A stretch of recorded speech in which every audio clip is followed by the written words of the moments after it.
We're here to talk through this castle wall puzzle by Stefan Liew, which is a really brilliant puzzle. It's one we've waited a while to publish, in part because of that wait. This has been on Stefan's 100 Days of Castle Wall Twitter feed, but it's a great puzzle if you've never run into it. We're happy to be able to highlight this.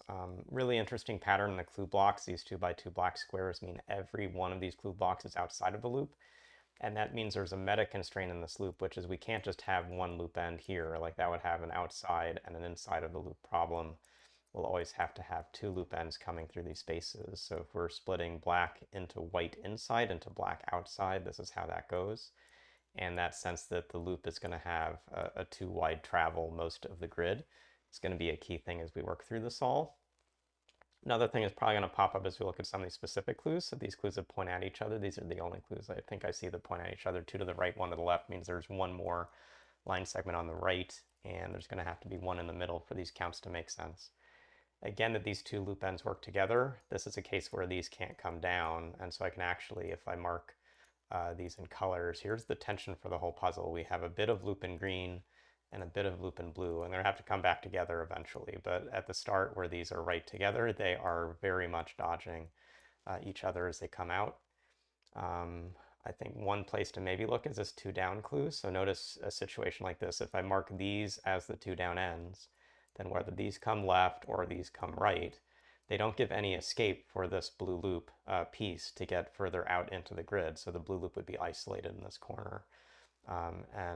That as a limit means that we can't put both of these two downs up top. We can put two down here, but now this end also blocks the green loop from escaping into the grid unless it comes along the top edge. And so the main thinking that will drive this puzzle is recognizing we still need to have a double wide channel coming through, and we're often putting blockers into the grid. Like in this case, we've got two right clues. Well, the two right clues come in here, and some come immediately down, and some come immediately up, again, so that we keep having one big loop. But we'll now see that the green loop part has to come all the way across the top, come over to this corner. And is there more we can do with that? These two ups now mark in these sections. And so these sections look fine. They're going to extend now left and right, so they do have to dodge, but they're still like demarking a lot of this grid that's not yet set to touch. So let's come back to how we'd considered this before. We now have like all of this in green kind of coming around the top, and the big question will be like, where is blue connecting through? Blue isn't coming through the middle here. These are blocked off, so blue is going to have to come through the bottom. However, it travels elsewhere, so we can start by marking in some of those bits. And we can then come back to a clue like this two to the right and say, could we actually mark off both of these ends? Well, now blue can't join to this bottom bit in doing that, so we do have to mark just one of these. We'll want to think about how we get another one of these to be set that actually works out, and we still have to mark some of these clues up top, so that's going to be somewhat limiting. But for now, let's just recognize that the way we've marked this edge in doesn't matter if it's part of blue or not. Blue now has to come all the way across the lower left corner to connect through, so we get these loop ends marked through,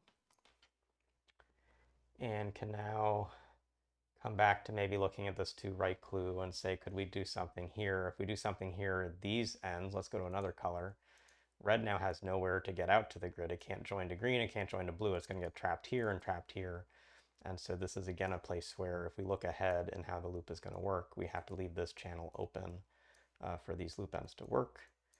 In leaving that open, we're now getting a good opportunity for red to connect to blue, but it will have some issues if we block off too many parts of it. So let's come back to this side. If I took this end, I now have to come down here and across, and that generally looks okay, except I have to block another end here.